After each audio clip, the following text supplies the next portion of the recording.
¿Alguna vez han tenido un video que quieran recuperar pero que desgraciadamente se ha vuelto Lost Media? Pues el día de hoy AlexPH ha encontrado varios videos perturbadores como este. Espero que el editor haya puesto algo bueno aquí. Hola brothers, ¿cómo andan? Hoy estoy con los brothers de Kik, como siempre. Y el día de hoy vamos a ver un video de AlexPH sobre Lost Media. Como siempre, AlexPH, canal épico. Váyanse a su contenido en la descripción, muy bueno. Suscríbanse. Nos vemos en Kik para más contenido. God. ¿Cuáles son los casos más oscuros y aterradores de Lost Media? Todos. En esta segunda parte vamos a continuar explorando archivos para descubrirlo. ¿Qué le pasaba, bro? En mayo de 1989, un show británico llamado Bullseye transmitió un episodio que no tardaría en desaparecer. Ahora, para darnos una idea, el formato del show era simple. Tres equipos de 2 personas competían lanzando dardos mientras respondían preguntas. Ay, no. Bien, pues John Cooper fue uno de los concursantes durante este Dardos, episodio. bro. Era un Dardos, hombre mal que ahí. no tenía nada de especial, pero esta noche tenía algo de suerte con los dardos. En un punto del juego, Jim Bowens, el presentador del show, le hace una pregunta a John. Le pregunta acerca de uno de sus pasatiempos. Tienes un hobby poco usual, ¿verdad? Sí, el buceo. Tenemos aguas profundas para practicarlo. En el clip, John dice que le gusta ir a bucear, pero verán, había algo que estaba ocultando, algo que nadie imaginaba. Ahora, poco después, John y su compañero obtienen el puntaje más bajo de todos. Verga. Jim les da una oportunidad más, pero estos no pueden hacerlo y se van a casa sin nada. Todos olvidaron el episodio, solo se conservó este fragmento, pero no fue por accidente. Verán, en realidad este Lost Media sería una pieza clave de algo más siniestro. Cuando el episodio desapareció, muchos se preguntaron por qué, y la respuesta vino de años atrás. Ahora, en 1988, John Cooper fue sentenciado a 16 años de prisión por más de 30 robos. Parecía un criminal más, pero años después, en los 2000, la policía descubrió algo. Verán, una unidad especial para revisar casos antiguos sin resolver comenzó a ver los que estaban archivados, y uno de estos los llevó a John. Este caso era de 1985, 4 años antes de que John concursara en Bullseye. En este año, los hermanos Richard y Helen Thomas estaban en su granja. Esta noche, John estaba merodeando y llevaba días acechándolos sin que ellos supieran. Poco después, John entró con una escopeta listo para robar. No, man. En cuanto cruzó por la puerta, fue directo a los hermanos, y sin pensarlo, se deshizo de ellos.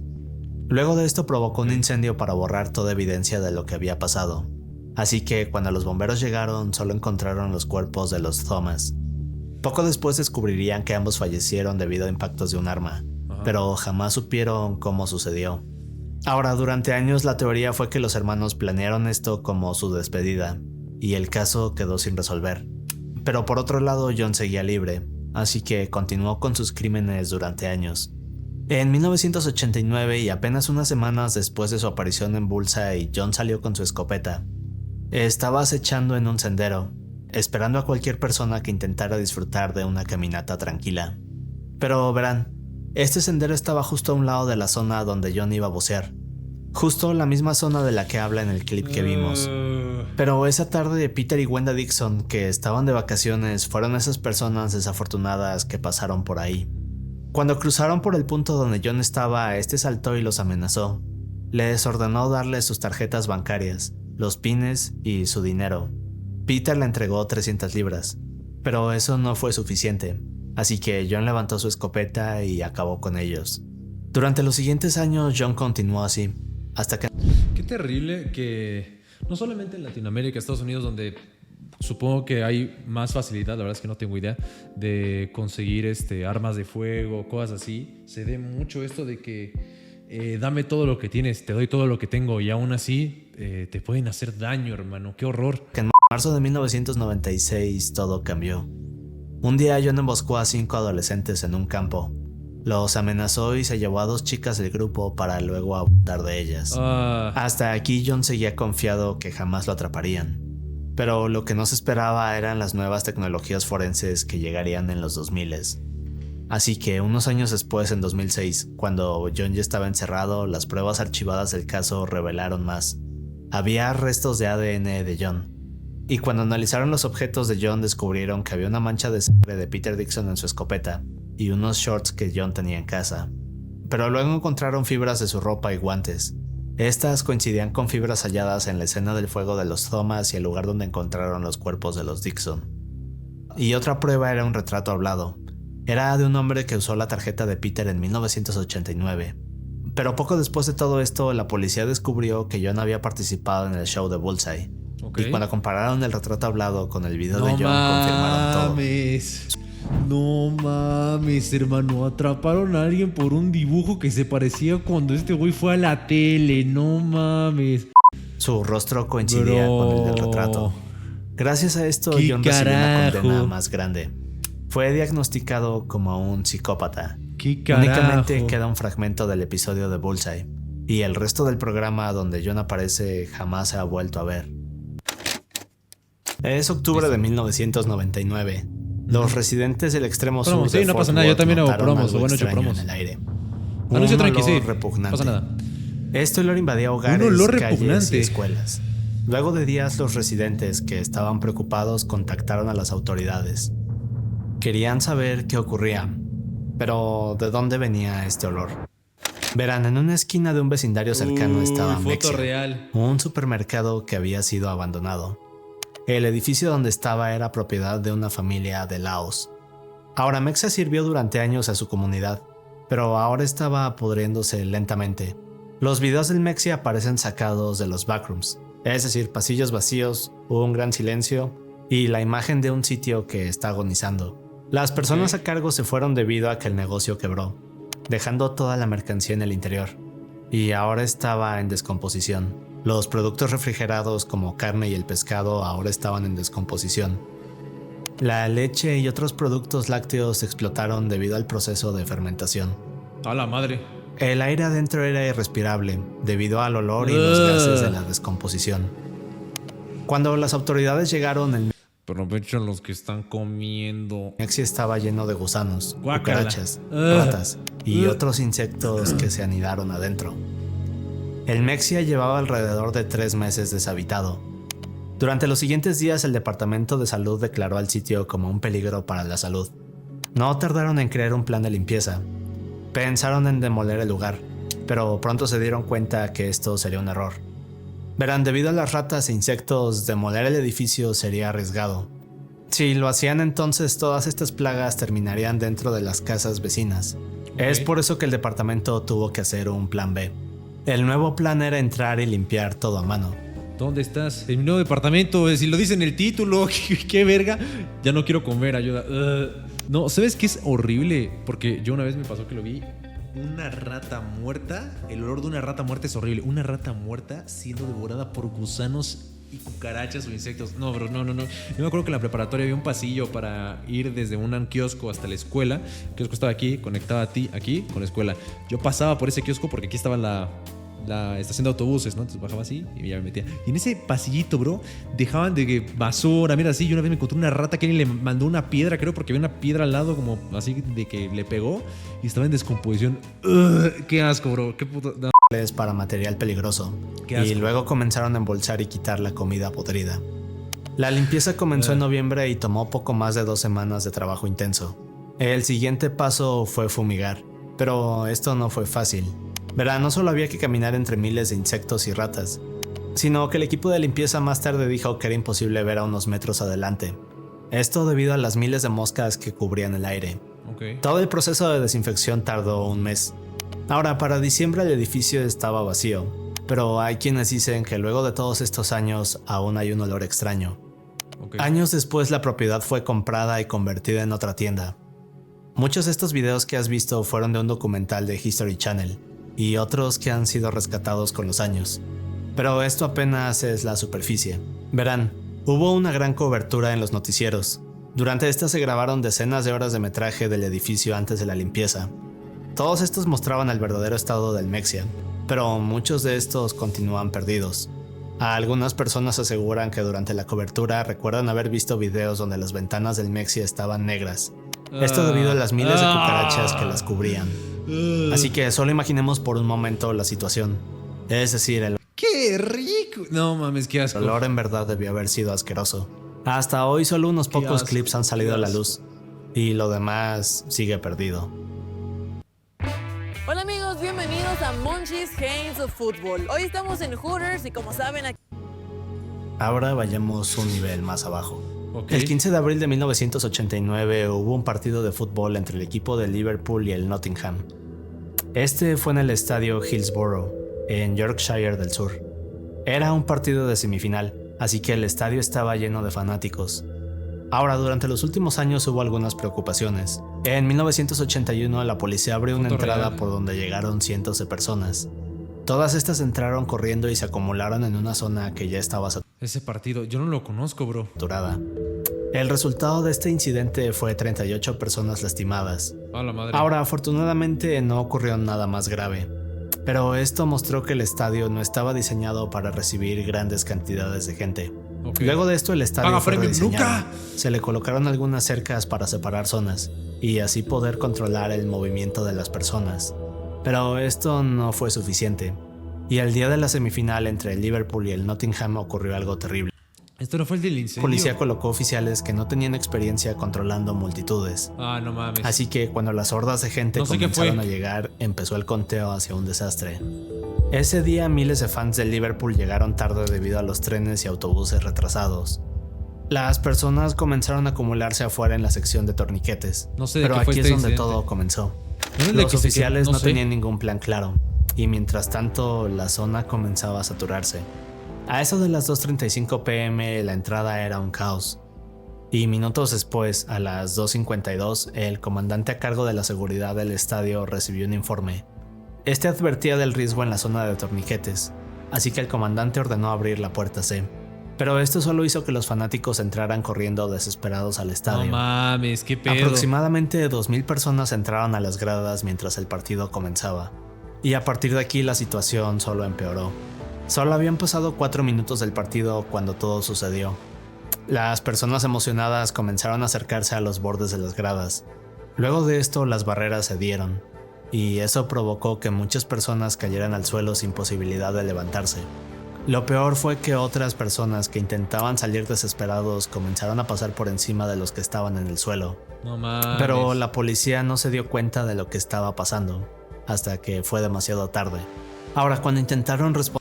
Hay algo que se hace en LATAM, bueno, supongo que en más partes, pero que es hacer bolita. ¿A qué se refiere eso? Es tener una persona que está en el piso y aventarse uno encima y otro encima y otro encima. Eso lo hace uno de juego, pero siendo real, no aventando y distribuyendo tu peso, sino con el peso de todo tu cuerpo en un zapato y luego de varias personas. No, hermano, no. a la emergencia lo hicieron mal.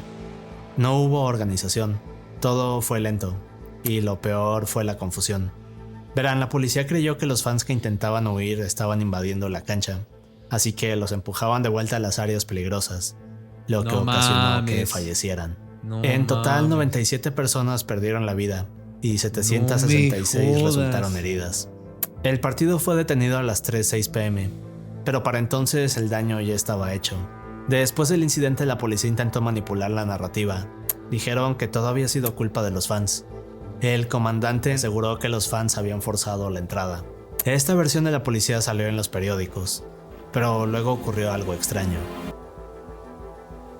¿Y cuál es el Verán, medio el entonces? estadio Hillsborough era famoso por su Foto real. sistema de vigilancia.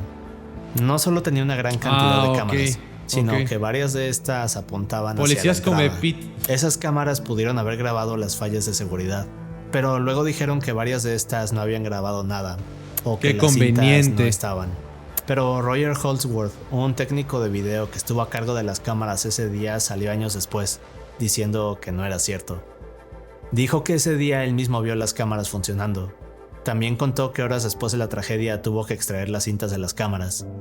Esto para evitar que fueran borradas automáticamente. Las guardó en un armario para protegerlas, pero poco después 2 de estas cintas desaparecieron. Al día de hoy siguen siendo un lost media. Muchos creen que ahí está la verdad, pero nadie ha podido explicar quién se llevó esas 2 cintas y por qué. Lo que ves es solo una parte del metraje que se logró rescatar y salió a la luz con los años. Así No que mames. claramente la policía mintió. Pero estos son apenas la superficie. Verán, se dice que hay más videos y documentos. En estos se muestran las fallas de seguridad de los túneles, gradas y tras el incidente. Estos siguen perdidos. Ahora, por otro lado, se descubrió que muchas de las declaraciones fueron editadas por la policía, lo que podría confirmar que hubo un encubrimiento. Pero eso jamás se podrá saber hasta que aparezcan esas cintas. Y ahora investiguemos el siguiente Lost Media. No mames. Estamos Qué terrible, boludo, qué terrible. en 1928. Ok. Una película bíblica llamada El Arca de Noé llega al cine, dirigida Ni por idea. Michael Curtis. No la he visto. Esta película no la vi, fue no grabada sé. justo en plena transición entre las películas mudas y las primeras con sonido. Pero esta película fue criticada sobre todo por su duración. 2 horas con 15 minutos, que para 1928 era una eternidad. Ah, Luego de las críticas, Pero- la película fue retirada, y al poco tiempo llegó una versión recortada. Ahora, aquella versión extendida jamás volvió a ser vista, pero no solo es por el tiempo, sino por una escena en particular, ok. la escena del diluvio. En ella podemos observar un set enorme con miles de extras.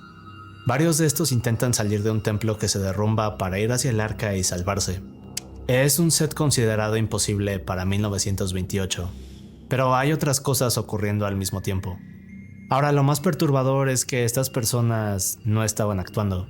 Verán, muchos podríamos pensar que los actores aquí lo están haciendo realmente bien. No mames. En la escena no hay me más de digas 2.2 esto. millones de litros de agua No cayendo. me digas esto. Ahora, ninguno de estos extras sabían la cantidad de agua que correría este día. No me digas Así que cuando la esto. escena inició, muchos fueron tomados por sorpresa y se dieron cuenta de la realidad, No me que digas era una esto. escena peligrosa.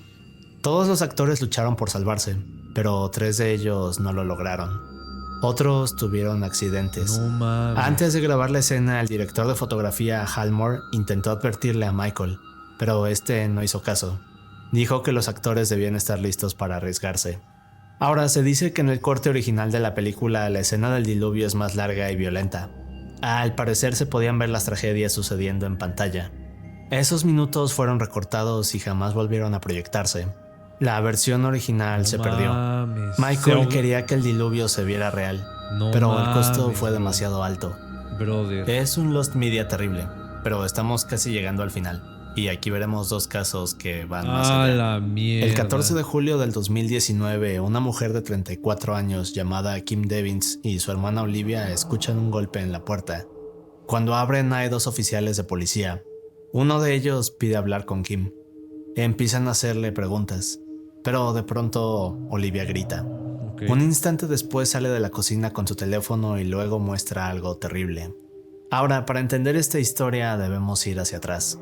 En 2017, Kim y su hija de 15 años, Bianca, que vivían en Utica, Nueva York, tuvieron una serie de problemas. Verán, Bianca luchaba con ansiedad y problemas emocionales. Hacer amigos en persona era casi imposible, así que su refugio eran las redes sociales. Ahora, en este año, Bianca conoció a un chico por 4chan Conozco ese caso. y luego Yo- comenzaron una relación.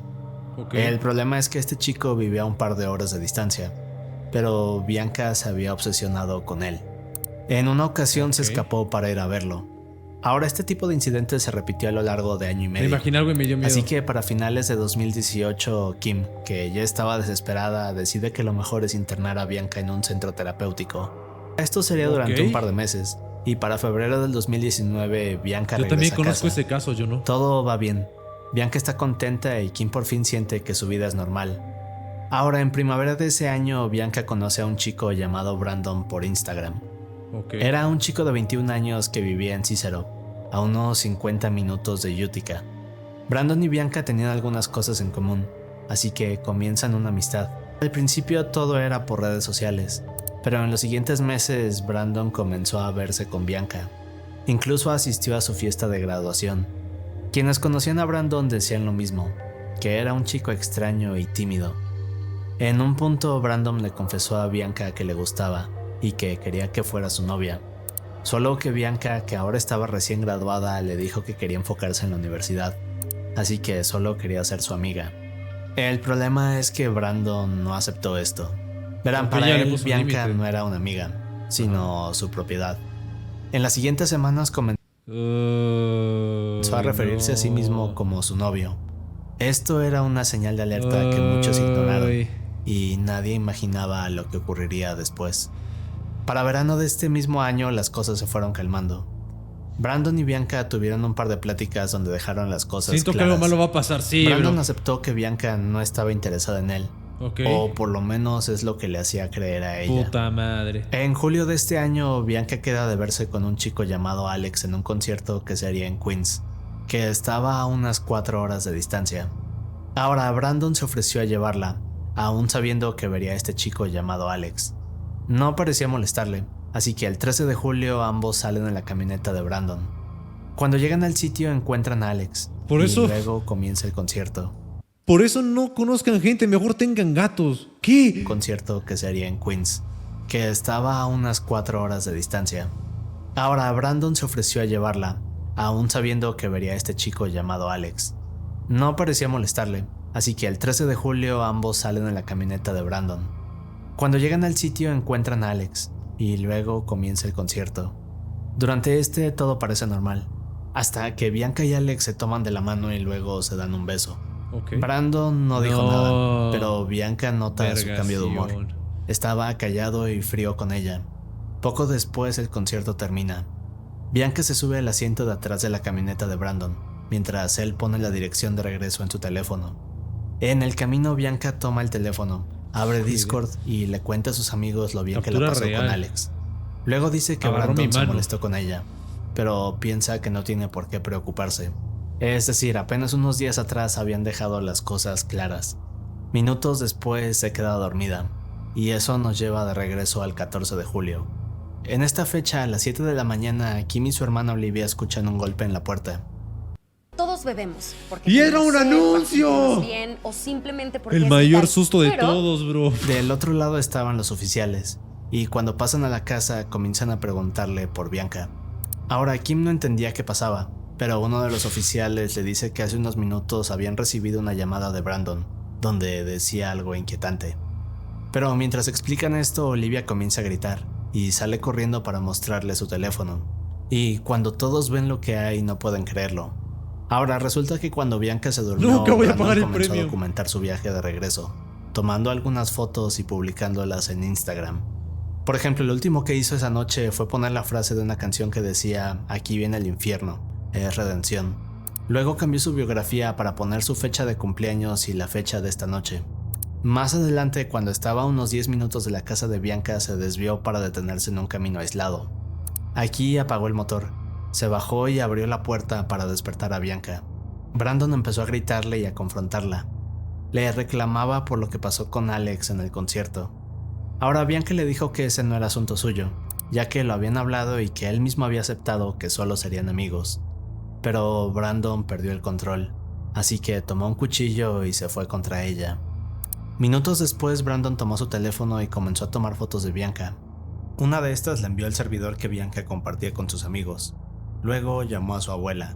Hey, Grandma, it's Brandon. I hope I would be able to reach you, but I guess I'm not able to. So I know this is going to come as kind of a surprise, at least to you. It isn't to me.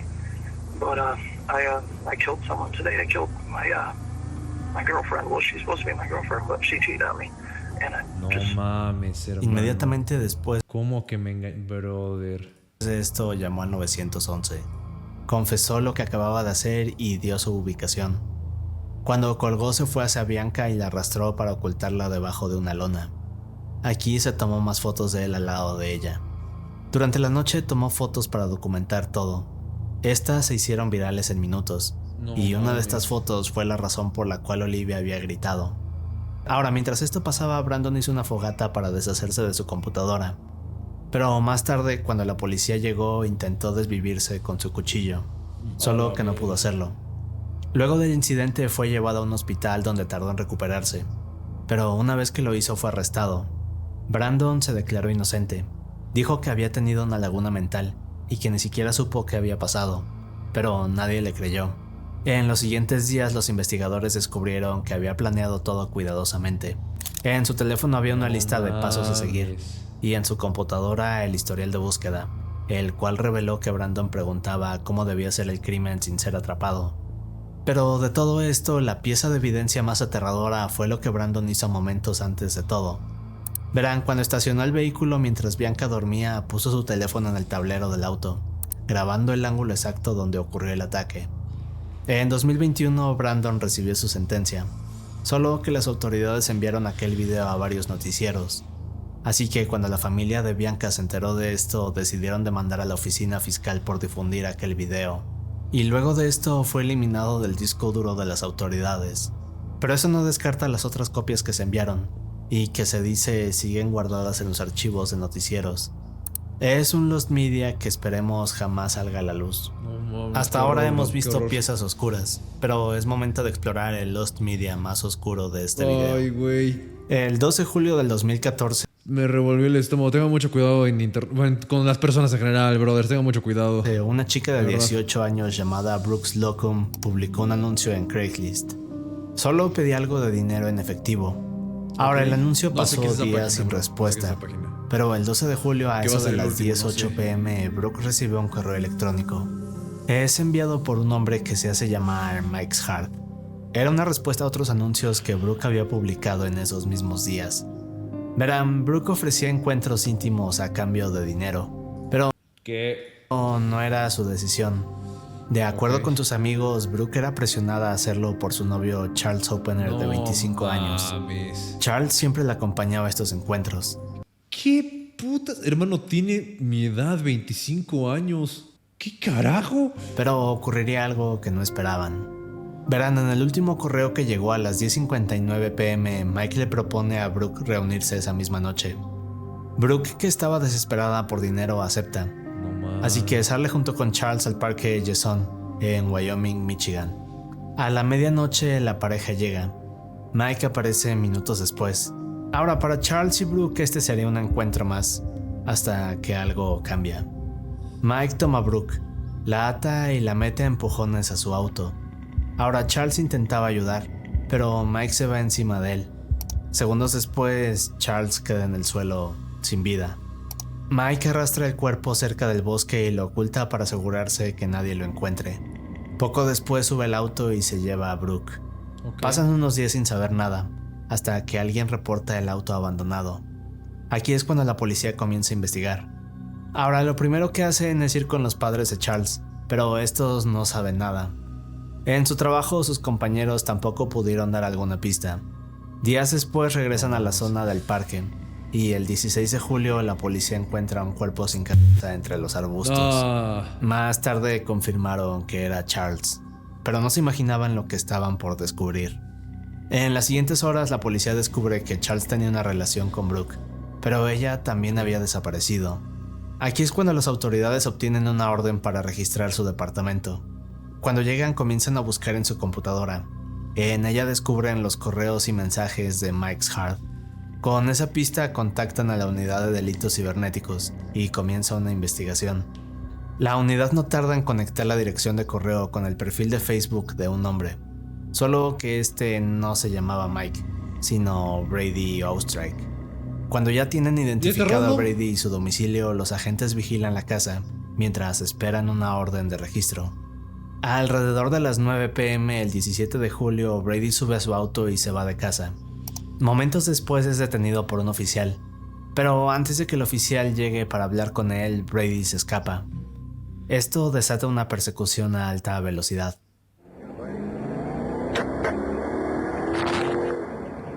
no sé si te va a ser el Lost Media lo que pasa en esta grabación, O sea, porque dice video real, pero Lost Media también puede ser parcial. La persecución la termina verga. cuando Brady pierde el control y termina por estrellarse contra una barrera. Ok. Cuando los oficiales se acercan para arrestarlo, Brady toma un arma y luego se desvive. La policía registra el auto y aquí descubren lo que hay en la cajuela. En el interior encuentran a Brooke de 18 años, que además tenía un embarazo de 8 meses. Pero lo más aterrador vendría después. Ahora, cuando registran la casa de Ostrike, descubren más de 400 evidencias. Había cuerdas, cuchillos, espadas, una jaula y hasta un sótano transformado en una habitación aterradora. What the Pero lo que fuck? más llamó la atención de los investigadores fueron todas las cámaras que Brady tenía. Verán, Brady había instalado cámaras y se grabó preparando el sótano mames. donde mantuvo a Brooke durante 5 días. No Ahora, mames. existe un video que muestra todo lo que Brady le hizo a Brooke. Lo más terrible es que mientras la policía reunía pruebas y esperaba la orden para entrar a la casa, Brooke seguía atrapada ahí adentro. Así que en otras palabras, fue muy tarde. Qué inhumano, Durante esos 5 días, bro. Brooke estuvo encadenada en ese sótano. Lo que ocurrió ahí quedó grabado, y la policía decidió que nadie debía verlo. No, claro. Lo que comenzó como una simple solicitud de dinero terminó en una historia inquietante, todo causado por un hombre perturbado. Y de nuevo, gracias a Pletacar por apoyar este video. Cada vez que veo este contenido, me parece más desagradable el ser humano, boludo, de verdad. Si a ustedes les gustó, recuerden dejar su like y provecho a los que estaban comiendo y a los que no estaban comiendo. Ojalá que les haya ido bien en el baño, porque no sé en qué otros momentos ven mis videos. O descansen, o yo qué sé. Vayan a la escuela, estudien, no sean youtubers.